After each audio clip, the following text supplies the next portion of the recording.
Namaste बिटिया, हमेशा खुश रहो बिटिया. A very good morning to you all.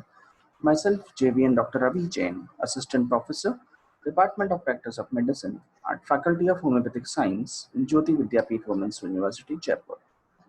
Today, we are going to start with a new topic, diabetic ketoacidosis. This is the pancreas and it is showing different anatomical positions that we already know.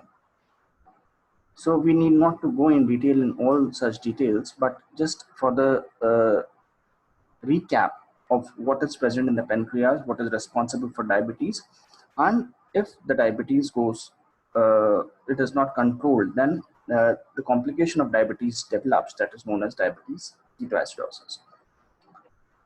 Diabetic ketoacidosis, it results from insulin deficiency. We all know how insulin is produced and secreted, with a relative or absolute increase in glucagon, and may be caused by inadequate insulin administration, infection like pneumonia, urinary tract infection, gastroenteritis, and sepsis, infarction like cerebral infarction, coronary infarction, mesenteric infarction, or peripheral infarction, or surgery, trauma, or drugs, or pregnancy. So DKA or the diabetic ketoacidosis can result from variety of conditions like insulin deficiency with a relative increase in the glucagon that is caused due to inadequate insulin administration, infection, UTI, infarction, surgery, trauma, drugs, and pregnancy. Diabetic ketoacidosis is the initial symptom complex that leads to a diagnosis of type 1 diabetes mellitus, but it occurs in individuals with established diabetes. Diabetic ketoacidosis results from relative or absolute insulin deficiency that is combined with counter-regulatory hormone axis, that is glucagon, catecholamines, cortisol, and growth hormone. Both the insulin deficiency, glucagon axis in particular, are necessary to develop diabetic ketoacidosis. The decreased ratio of insulin to glucagon promotes gluconeogenesis, glycogenolysis, and ketone body formation in the liver, as well as increases in substrate delivery from fat, muscles to the liver. The increased level of glucagon and catecholamines in face of low insulin levels promote glycogenolysis. Ketosis results from marked increase in free fatty acid release from adipocytes, with the resulting shift towards the ketone body synthesis in the liver. Normally, these free fatty acids are converted to triglycerides or very low density lipoproteins, VLDL, in the liver. However, diabetic ketoacidosis, hyperglucagonemia alters hepatic metabolism to favor ketone body formation. Now, what are the various clinical features of diabetic ketoacidosis? The initial symptoms of diabetic ketoacidosis includes anorexia, nausea, vomiting, polyuria, and thirst. Anorexia, nausea, vomiting, polyuria, and thirst. There are symptoms of abdominal pain, altered mental function, or frank coma. Abdominal pain, altered mental functions, or frank coma, that is non-ketotic hyperosmolar coma, and HC may ensue. Classical signs of diabetic ketoacidosis include small respiration and an acetone odor in the patient's breath. The volume depletion can lead to dry mucous membranes, tachycardia, and hypotension. Fever and abdominal tenderness may be present. Other clinical features include nausea, vomiting, these are often prominent. Abdominal pain may be severe and can resemble acute pancreatitis or ruptured viscus. Hyperglycemia leads to the glucosuria, volume depletion, and tachycardia. Hypotension can occur because of the volume depletion in combination with peripheral vasodilatation. Kusmal respiration in a fruity odor and a fruity odor on the patient secondary to metabolic acidosis and increased acetone are classical signs of this disorder.